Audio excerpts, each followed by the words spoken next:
Buongiorno. Today we're going to make one of the simplest Italian pasta dishes, cacio e pepe. And it's super simple because you only need 3 ingredients. We need spaghetti, we need a sheep's milk based cheese like a pecorino romano, and we need ground black pepper. That's it. Let's go over the ingredients you're gonna need. Double O flour, semola, pecorino romano, eggs, black peppercorn. The equipment you're gonna need: mortar and pestle, big mixing bowl, cheese grater, a scale if you have one, tong and ladle, a little bowl, some measuring utensils, pot, stainless steel pan, and if you happen to have one, a pasta maker and a mat. Okay, so let's begin. What we're gonna do is we're gonna take a big bowl and we're going to make our dough to make our spaghetti. Now, if you can use a flat surface if you want to. I like to actually do things in a bowl first, transfer it to a silicone mat that I have because I don't wanna get my counter dirty. That's just me, I'm not into it. And then we're gonna put it through a pasta maker if you have one. Now, I'll show you a little trick here. If we don't want this bowl to move, we don't want to spin it around because it's just too much stuff, I'm going to take a towel, wrap it up, and if I put it around the edges of it, the side, there we go. Now it's not going to spin as much when I move things around. Okay, we need 125 grams or about a cup of double O flour. And we need 75 grams or about a 0.6 of a cup of semola. Okay, now I'm just going to mix this mixture together, this dry mixture together, just to incorporate it a little bit better. And what I'm doing is I'm going to then make a well in the middle. I want to separate that out because that's where we're gonna land our eggs. Okay, pull apart. Now I'm gonna just simply take a fork and we're gonna beat it all together. What I'm doing is I'm slowly taking part of the flour and incorporating it in. We don't wanna do it all too quickly. Okay, now what I can do is I can start to use my hands to incorporate the dough. Okay, once it's a bit crumbly like this, I'm going to transfer it to this silicone mat.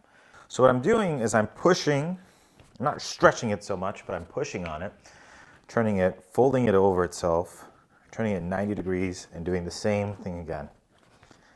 Kind of like doing a little CPR. Is this how CPR works? I don't know. I took a course once. Good, looking better, looking better, looking better. 90 degrees, making a little dough ball. And here's our big test. We push, and if our fingerprints pop right back out, we know that it is in a good spot. Little push, comes back. All I'm gonna do, I'm gonna take the dough ball, put it in this container for about 20 minutes to rest. And while that's happening, I'm gonna clean my workstation. We are going to grate some cheese and get the black pepper ready. Let's cut some cheese. What I'm going to do, I'm going to take my pecorino romano, and it's a softer cheese because it's a sheep's milk cheese, and I'm just going to grate it on as the finest setting as I can because I need this to be a little bit smaller so we can use it for dusting and we can use it for the base of our sauce that we're going to use. Okay, I'm just going to take this. I'm just going to go for it. Oh man, it smells very good. Looks like me before I use Head and Shoulders. Okay, so we grated about 1 3/4 cups of pecorino romano. I'm not gonna use it all for the sauce. I'm gonna take a little bit because we're gonna use this for the top of our cacio e pepe. I'm just gonna put it to the side. It's kind of like savings. You gotta take a little bit of your paycheck, put it to the side. Okay, for this next thing that we're gonna do, we just need some black peppercorns, and you really only need about 1 tablespoon. So I'm gonna do that.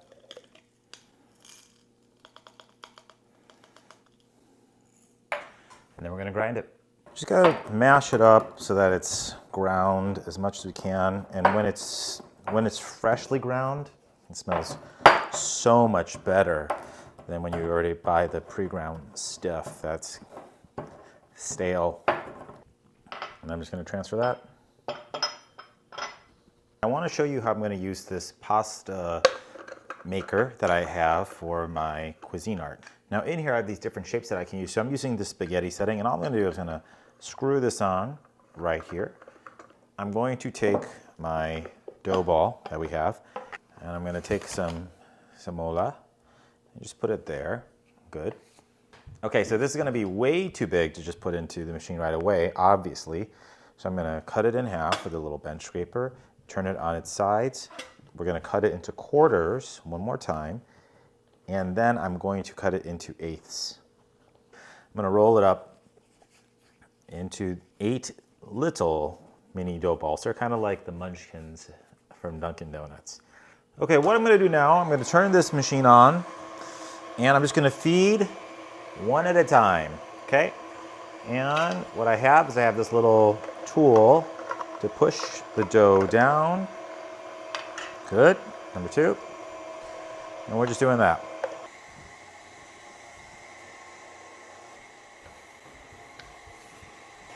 All right, what I'm doing right now is I'm just feeding more of the dough through my pasta press so that I can make more of these amazing spaghetti strands. All right, looking good. Time to give it a haircut. Okay, so what I'm doing right now is I'm just watching. I'm just making sure that the dough is kind of like at a water park. You want to make sure that the kid goes down the water slide before the next kid goes down. That's basically what I'm doing. Yep, haircut. All right, we have a pot of water that's been boiling. After it boils, when you want to add salt, not before that. And now we're just going to add our pasta to the mix. A little trick too is if you take a wooden spoon, you put it on top, you will help reduce any overboiling happening. All right, I'm going to turn off the heat right now. This is good enough because it's going to do more cooking in the pan. And now we want to get our cheese. All right, I took the pasta off the heat. Now what we're gonna do is we're going to get our cheese ready. We're gonna take a ladle of that pasta water, put it in here, whisk it together, and that's gonna make us our cream sauce. And now I'm just whisking it together, and look at this. This is what I want, this type of cream sauce, which is really just cheese and some hot pasta water. All right, looks great. We're basically done. Okay, so while we have our cheese sauce just kind of sitting on the side, we're gonna get ready for the peppercorns now. So you're going to get your pan nice and hot, get it ready to go. And once we throw some water on it, we see that the water is beating. We're good, we're gonna dump that and we're gonna start to work on the peppercorns. Okay, so here's how it's gonna work. Now that our pan is nice and hot, we're gonna add our black peppercorns to get toasted for a little bit. Then we're going to add some of the pasta to the pan, and then we're gonna add some of the sauce, let it get thickened up, and we're basically done. I'll let it get toasted. Now I'm gonna add this pasta.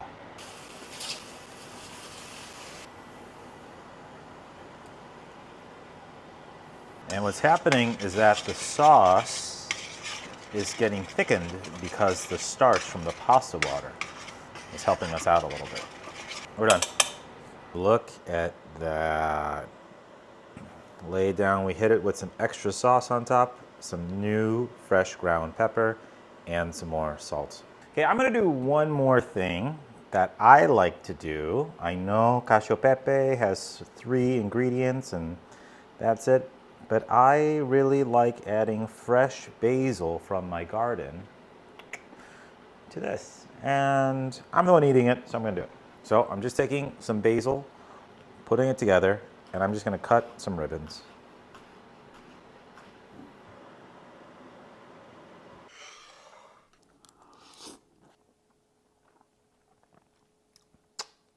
I'm gonna change my name from John Lee to John Italy.